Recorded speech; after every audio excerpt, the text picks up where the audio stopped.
So naghahanap po ng Bombo floor seat na brand new condition. With belt na siya. Kompleto po yan. Ito, ang details. Hindi yan madilaw ha. Ayan. Brand new condition po siya. Wala rin damage. With box. Ayan, with box. Kung nag-hap kayo ng brand new, maganda.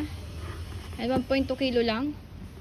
Tapos this is 4-5 months, basta kaya na yung ulo nyo ha, ulo ng baby.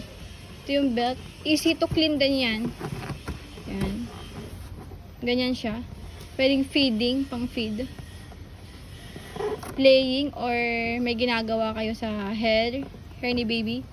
Tapos itong tray, separate purchase niya, may nabibili po niyan sa baby video, sa mismo, sa Bombo Floors, na, sa Bumbo. Meron nabibili po niya, nasa 1.5 or 2,000 po ata yun. I forgot. So, kayo na lang po maglagay ng belt. Kayo na lang po maglagay.